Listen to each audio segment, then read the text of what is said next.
सत्यनारायण की कथा में जो सामग्री ली जाती है वह यह है: केले, पंचपल्लव, कलश, पंचरत्न, चावल, कपूर, धूप, पुष्पों की माला, श्रीफल, ऋतुफल, वस्त्र, नवेद, कलावा, आम के पत्ते, यज्ञोपवीत वस्त्र, गुलाब के फूल, दीप, तुलसी दल, पान, पंचामृत जिसमें दूध, दही, घी, शहद और शक्कर आता है, केसर, बंदरवार, चौकी।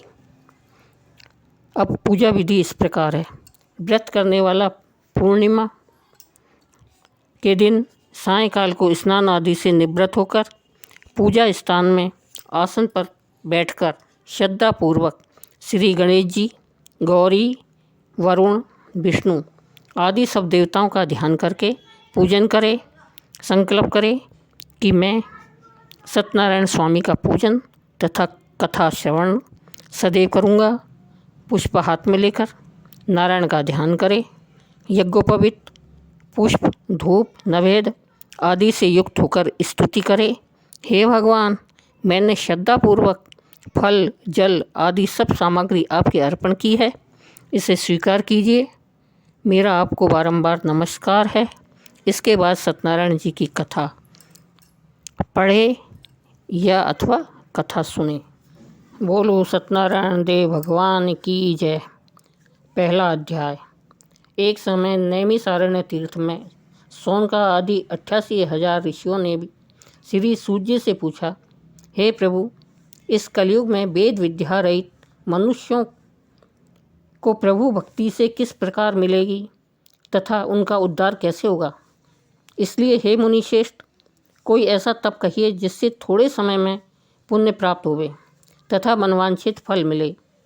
वह कथा सुनने की हमारी इच्छा है।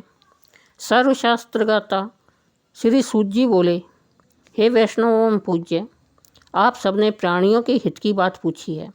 अब मैं उस श्रेष्ठ व्रत का आप लोगों से कहूँगा जिस व्रत को नारद जी ने लक्ष्मी नारायण से पूछा था और लक्ष्मीपति ने मुनि श्रेष्ठ नारद से कहा था, सो ध्यान से सुनो। एक समय योगीराज नारद जी दूसरों के हित की इच्छा से अनेकों लोकों में घूमते हुए मृत्युलोक में आ पहुँचे। यहाँ अनेक योनियों में जन्मे हुए प्राय सभी मनुष्यों को अपने कर्मों द्वारा अनेकों दुखों से पीड़ित देखकर सोचा, किस यत्न के करने से निश्चय ही प्राणियों के दुखों का नाश हो सकेगा। ऐसा मन में सोचकर विष्णु लोक को गए। वहाँ श्वेत वर्ण और 4 भुजाओं वाले देवों के ईश नारायण को देखकर, जिनके हाथों में शंख, चक्र, गदा और पद्म थे तथा वरमाला पहने हुए थे, स्तुति करने लगे, हे भगवान, आप अत्यंत शक्ति से संपन्न हैं। मन तथा वाणी भी आपको नहीं पा सकता। आपका आदि मध्य अंत नहीं है। निर्गुण स्वरूप सृष्टि के आदि भूति एवं भक्तों के दुखों को नष्ट करने वाले हैं। आपको मेरा नमस्कार है। नारद जी से इस प्रकार की स्तुति सुनकर विष्णु भगवान बोले, हे मुनि श्रेष्ठ, आपके मन में क्या है? आपका किस काम के लिए आगमन हुआ है? निसंकोच कहो। तब नारद मुनि बोले, मृत्युलोक में सब मनुष्यों को जो अनेक योनियों में पैदा हुए हैं, अपने अपने कर्मों के द्वारा अनेक प्रकार के दुखों से दुखी हो रहे हैं। हे नाथ, मुझ पर दया रखते हैं तो बतलाइए कि उन मनुष्यों के सब दुख थोड़े से ही प्रयत्न से कैसे दूर हो सकते हैं। हे नारद, मनुष्यों की भलाई के लिए तुमने बहुत ही अच्छी बात पूछी है। जिस काम के करने में मनुष्य मोह से छूट जाता है, वह मैं कहता हूँ, सुनो। बहुत पुण्य देने वाला स्वर्ग तथा मृत्युलोक दोनों में दुर्लभ एक उत्तम व्रत है। आज मैं प्रेमवश होकर तुमसे कहता हूँ, सत्यनारायण का यह व्रत अच्छी तरह विधि पूर्वक करके मनुष्य आयु पर्यंत यहाँ सुख भोग कर मरने पर मोक्ष को प्राप्त होता है। श्री भगवान के वचन सुनकर नारद मुनि बोले कि उस व्रत का फल क्या है, क्या विधान है और किसने यह व्रत किया है और किस दिन यह व्रत करना चाहिए, विस्तार से कहिए। भगवान बोले, दुख, शोक आदि को दूर करने वाला धन धान्य को बढ़ाने वाला, सौभाग्य तथा संतान को देने वाला।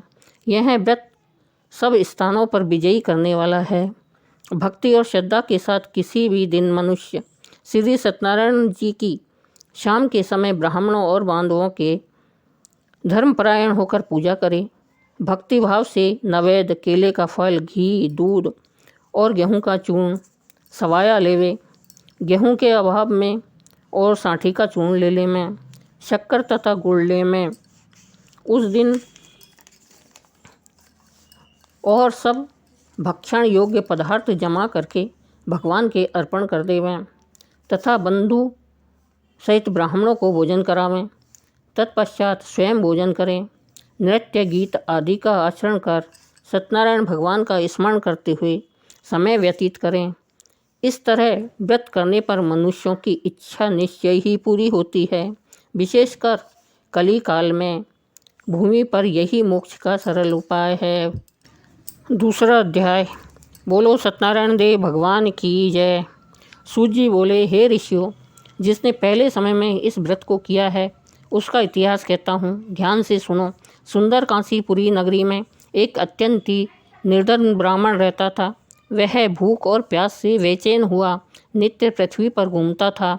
ब्राह्मणों से प्रेम करने वाले भगवान ने ब्राह्मण को दुखी देखकर बूढ़े ब्राह्मण का रूप धर उसके पास जा आदर के साथ पूछा, हे विप्र, नित्य दुखी हुआ पृथ्वी पर क्यों घूमता है? हे श्रेष्ठ ब्राह्मण, यह सब मुझसे कहो, मैं सुनना चाहता हूँ। ब्राह्मण बोला, मैं निर्धन ब्राह्मण हूँ, भिक्षा के लिए पृथ्वी पर फिरता हूँ। हे भगवान, यदि आप इसका उपाय जानते हो तो कृपा करके कहो। वृद्ध ब्राह्मण बोला कि सत्यनारायण भगवान वांछित फल देने वाले हैं, इसलिए हे ब्राह्मण, तू उनका पूजन कर, जिसके करने से मनुष्य सब दुखों से मुक्त हो जाता है। ब्राह्मण को व्रत का सारा विधान बतलाकर बूढ़े ब्राह्मण का रूप धारण करने वाले सत्यनारायण भगवान अंतर्ध्यान हो गए। जिस व्रत को वृद्ध ब्राह्मण ने बतलाया है मैं उसको करूँगा, यह निश्चय करने पर उसे रात में नींद भी नहीं आई। वह सवेरे उठ सत्यनारायण के व्रत का निश्चय कर भिक्षा के लिए चला।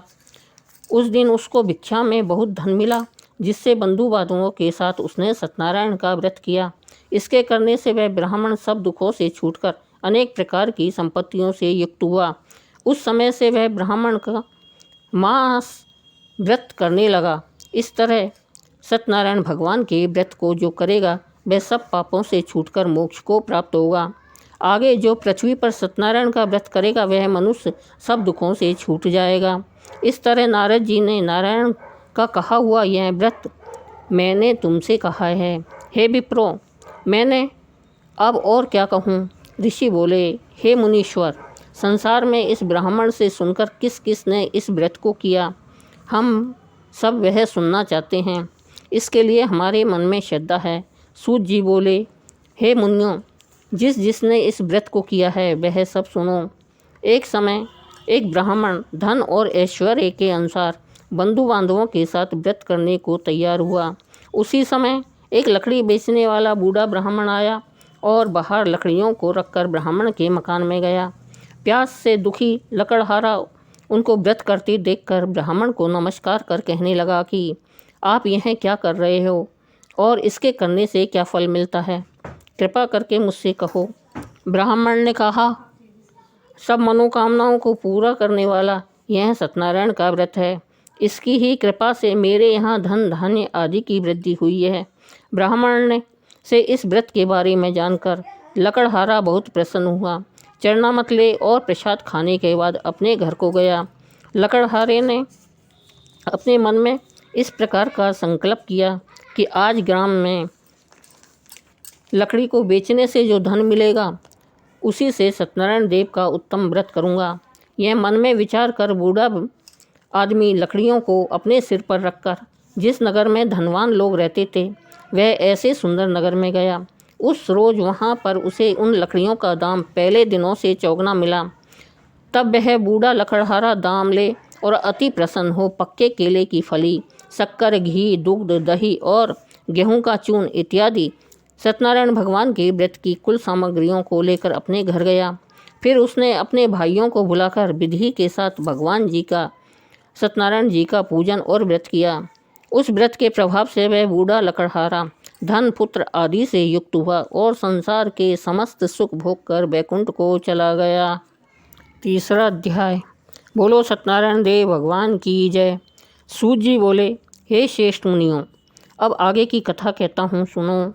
पहले समय में उल्कामुख नाम का एक बुद्धिमान राजा था। वह सत्यवक्ता और जितेंद्रिय था। प्रतिदिन देव स्थानों पर जाता तथा गरीबों को धन देकर उनके कष्ट दूर करता था। उसकी पत्नी कमल के समान मुखवाली और सती साध्वी थी। भद्रशिला नदी के तट पर उन दोनों ने श्री सत्यनारायण व्रत को किया। उस समय वहाँ एक साधु वैश्य आया। उसके पास व्यापार के लिए बहुत सा धन था। वह नाव को किनारे पर ठहराकर राजा के पास आ गया और राजा को व्रत करते हुए देखकर विनय के साथ पूछने लगा, हे राजन, भक्ति युक्त चित्त से यह आप क्या कर रहे हो? मेरी सुनने की इच्छा है, सो आप यह मुझे बतलाइए। राजा बोला, हे साधु, अपने बांधवों के साथ पुत्र आदि की प्राप्ति के लिए महाशक्तिवान सत्यनारायण भगवान का व्रत व पूजन किया जा रहा है। राजा के वचन सुनकर साधु आदर से बोला, हे राजन, मुझसे इसका सब विधान कहो। मैं भी आपके कथन के अनुसार इस व्रत को करूँगा। मेरे भी कोई संतान नहीं है और इससे निश्चय ही होगी। राजा से सब विधान सुन व्यापार से निवृत्त हो वह आनंद के साथ घर गया। साधु ने अपनी स्त्री से संतान देने वाले उस व्रत को समाचार सुनाया और कहा कि जब मेरे संतान होगी तब मैं इस व्रत को करूँगा। साधु ने ऐसे वचन अपनी स्त्री लीलावती से कहे। एक दिन उसकी स्त्री लीलावती पति के साथ आनंदित हो सांसारिक धर्म में प्रवृत्त हो सत्यनारायण भगवान की कृपा से गर्भवती हो गई तथा 10वें महीने में उसके एक सुंदर कन्या का जन्म हुआ। दिनों दिन वह कन्या इस तरह बढ़ने लगी जैसे शुक्ल पक्ष का चंद्रमा बढ़ता है। कन्या का नाम कलावती रखा गया। तब लीलावती ने मीठे शब्दों में अपने पति से कहा कि जो आपने संकल्प किया था कि भगवान का व्रत करूँगा, अब आप उसे करिए। साधु बोला, हे प्रिय, इसके विवाह पर करूँगा। इस प्रकार अपनी पत्नी को आश्वासन देकर वह नगर को गया। कलावती पितृ गृह में वृद्धि को प्राप्त हो गई। साधु ने जब नगर में सखियों के साथ अपनी इस पुत्री को देखा तो वह तुरंत दूत बुलाकर कहा कि पुत्री के वास्ते कोई सुयोग्य वर देख कर लाओ। साधु की आज्ञा पाकर दूत कंचन नगर पहुंचा और वहां पर बड़ी खोज और देखभाल कर लड़की के लिए सुयोग्य वाणिक पुत्र को ले आया। उस सुयोग्य लड़के को देखकर साधु ने अपने बंधु बांधवों सहित प्रसन्नचित्त अपनी पुत्री का विवाह उसके साथ कर दिया, किंतु दुर्भाग्य से विवाह के समय भी उस व्रत को करना भूल गया। तब श्री भगवान क्रोधित हो गए और शाप दिया कि तुम्हें दारुण दुख प्राप्त होगा। अपने कार्य में कुशल साधु बनिया जमाता सहित समुद्र स्थित रत्नापुर नगर में गया और वहाँ दोनों ससुर जमाई चंद्रकेतु राजा के उस नगर में व्यापार करने लगे। एक रोज भगवान सत्यनारायण की माया से प्रेरित कोई चोर राजा धन चुराकर भागा जा रहा था, किंतु राजा के दूतों को आता देखकर चोर ने घबराकर भागते हुए राजा के धन को वहीं चुपचाप रख दिया जहां वो ससुर जमाई ठहरे हुए थे। जब दूतों ने उस साधु वैश्य के पास राजा के धन को रखा देखा तो वे दोनों बांध कर ले गए और प्रसन्नता से दौड़ते हुए राजा के समीप जाकर बोले, यह 2 चोर हम पकड़ कर लाए हैं, यह देखकर आज्ञा दें। तब राजा की आज्ञा से उनको कठोर कारावास में डाल दिया और उनका सब धन छीन लिया। सत्यनारायण भगवान के श्राप द्वारा उनकी पत्नी भी घर पर बहुत दुखी हुई और घर पर जो धन रखा था चोर चुरा कर ले गए। शारीरिक व मानसिक पीड़ा तथा भूख प्यास से अति दुखित हो अन्न की चिंता में कलावती एक ब्राह्मण के घर गई। वहाँ उसने सत्यनारायण भगवान का व्रत होते देखा। फिर कथा सुनी तथा प्रसाद ग्रहण कर रात को घर आई। माता ने कलावती से कहा, हे पुत्री, अब तक कहाँ रही, वे तेरे मन में क्या है? कलावती बोली, हे माता, मैंने एक ब्राह्मण के घर में श्री सत्यनारायण भगवान का व्रत देखा है। कन्या के वचन सुनकर लीलावती भगवान के पूजन की तैयारी करने लगी। लीलावती ने परिवार और बांधवों सहित श्री सत्यनारायण भगवान का पूजन किया और वर मांगा कि मेरे पति और दामाद शीघ्र आ जाएं। साथ ही प्रार्थना की कि हम सबका अपराध क्षमा करो। सत्यनारायण भगवान इस व्रत से संतुष्ट हो गए और राजा चंद्रकेतु को स्वप्न में दर्शन देकर कहा, हे राजन, दोनों वैश्यों को प्रातः ही छोड़ दो और सब धन जो तुमने ग्रहण किया है वह दे दो, नहीं तो मैं तेरा धन, राज्य, पुत्र आदि सब नष्ट कर दूंगा। राजा से ऐसे वचन कहकर भगवान अंतर्ध्यान हो गए। प्रातःकाल राजा चंद्रकेतु ने सभा में अपना स्वप्न सुनाया। फिर दोनों वणिक पुत्रों को कैद से मुक्त कर सभा में बुलाया। दोनों ने आते ही राजा को नमस्कार किया। राजा मीठे वचनों से बोला, हे महानुभावों, भाविवश ऐसा कठिन दुख प्राप्त हुआ है, अब तुम्हें कोई भय नहीं है। ऐसा कहकर राजा ने उनको नए नए वस्त्राभूषण पहनाए तथा उनका जितना धन लिया था उससे दूना धन देकर आदर सहित विदा किया। दोनों वैश्य अपने घर को चल दिए। चौथा अध्याय। बोलो सत्यनारायण देव भगवान की जय। सूत जी बोले, वैश्य ने मंगलाचार करके यात्रा आरंभ की और अपने नगर को चला। उनके थोड़ी दूर निकलने पर दंडी वेशधारी सत्यनारायण भगवान ने उनसे पूछा, हे साधु, तेरी नाव में क्या है? अभिमानी वाणिक हंसता हुआ बोला, हे दंडी, आप क्यों पूछते हो? क्या धन लेने की इच्छा है? मेरी नाव में तो बेल और पत्ते भरे हैं। वैश्य का कठोर वचन सुनकर भगवान ने कहा, तुम्हारा वचन सत्य हो। दंडी ऐसा कहकर वहाँ से दूर चले गए और कुछ दूर जाकर समुद्र के किनारे बैठ गए। दंडी के जाने पर वैश्य ने नित्य क्रिया करने के बाद में नाव को ऊंची उठी देखकर अचंभा किया और नाव में बेल पत्ते आदि देखकर मूर्छित हो जमीन पर गिर पड़ा। फिर मूर्छा खुलने पर अत्यंत शोक प्रकट करने लगा। तब उसका दामाद बोला कि आप शोक न करें, यह दंडी का श्राप है, अतः उनकी शरण में चलना चाहिए, तभी हमारी मनोकामना पूरी होगी। दामाद के वचन सुन वह दंडी के पास पहुंचा और अत्यंत भक्तिभाव से नमस्कार करके बोला, मैंने जो आपसे असत्य वचन कहे थे उनको क्षमा करो।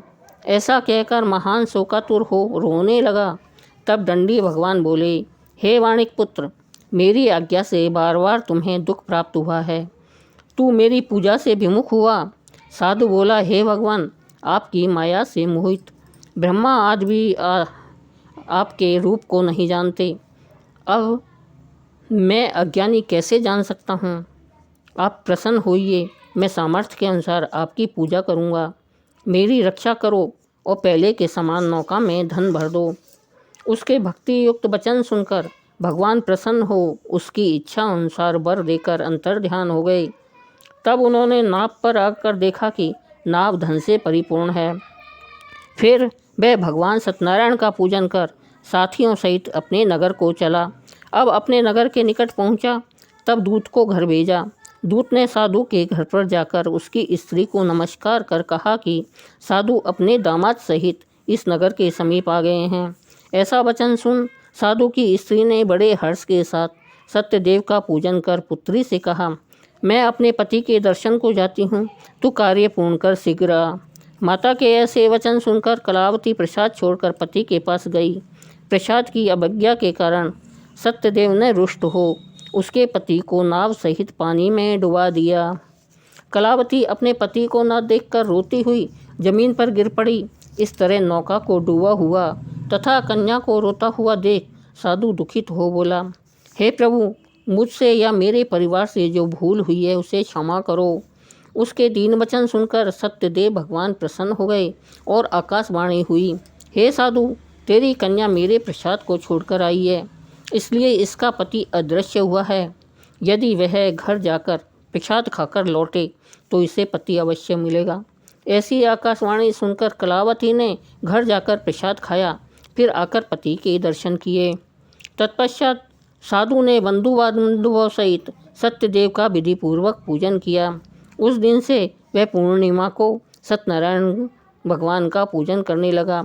फिर इस लोक को सुख भोग कर अंत में स्वर्ग लोक हो गया। 5वां अध्याय। बोलो सत्यनारायण देव भगवान की जय।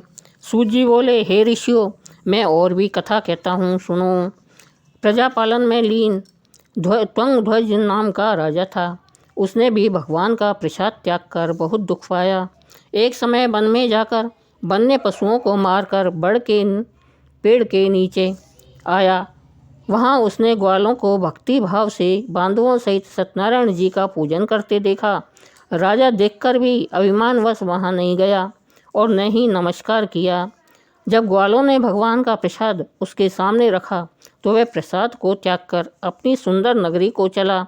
वहीं उसने अपना सब कुछ नष्ट पाया तो वह जान गया कि यह सब भगवान ने किया है।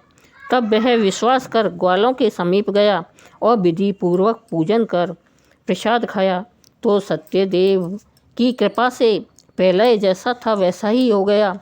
फिर दीर्घकाल तक सुख भोग कर मरने पर स्वर्गलोक को गया।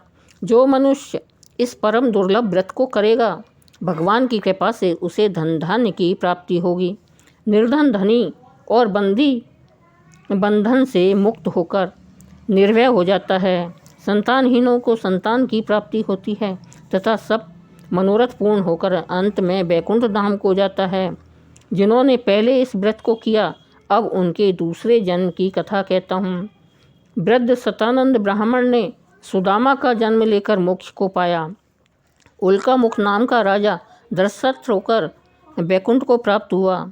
साधु नाम के वैश्य ने मोर ध्वज बनकर अपने पुत्र को आरे से चीरकर मोक्ष को प्राप्त किया। महाराजा तुंग ध्वज ने स्वयं भू होकर भगवान में भक्ति युक्त कर्म कर मोक्ष को प्राप्त किया। बोलो सत्यनारायण देव भगवान की जय। सत्यनारायण देव भगवान की आरती। जय लक्ष्मी रमणा श्री जय लक्ष्मी रमणा। सत्यनारायण स्वामी सत्यनारायण स्वामी जनपातक हरिणा। जय लक्ष्मी रमणा। रतन जड़ित सिंहासन अद्भुत छवि राजे स्वामी अद्भुत छवि राजे। नारद करत निरंतर घंटा ध्वनि बाजे। जय लक्ष्मी रमणा। प्रकट भये कलि कारण द्विज को दरस दियो स्वामी द्विज को दरस दियो। बूढ़ो ब्राह्मण बन के कांचन महल कियो। जय लक्ष्मी रमणा। दोरे वाले भील कराल जिन पर कृपा करी स्वामी जिन पर कृपा करी। चांद्रचूड़ एक राजा तिनकी विपत्ति हरी। जय लक्ष्मी रमणा। वैश्य मनोरथ पायो सदाता जय दीनी सदाता जय दीनी। सो फल भोग्यो प्रभु जी फिर स्तुति कीनी। जय लक्ष्मी रमणा। भाव भक्ति के कारण छिन छिन रूप धर्यो स्वामी छिन छिन रूप धर्यो। श्रद्धा धारण कीनी तिनको काज सर्यो। जय लक्ष्मी रमणा। ग्वाल वाल संग राजा बन में भक्ति करी स्वामी बन में भक्ति करी। मन वांछित फल दीनो दीन दयाल हरि। जय लक्ष्मी रमणा। चढ़त प्रसाद सवायो कदली फल मेवा स्वामी कदली फल मेवा। धूप दीप तुलसी से राजी सतदेवा। ओम जय लक्ष्मी रमणा। श्री सत्यनारायण जी की आरती जो कोई नर गावे स्वामी जो कोई नर गावे। कहत शिवानंद स्वामी मन वांछित फल पावे। जय लक्ष्मी रमणा स्वामी जय लक्ष्मी रमणा सत्यनारायण स्वामी सत्यनारायण स्वामी जनपातक के हरणा जय लक्ष्मी रमणा। बोलो सत्यनारायण देव भगवान की जय।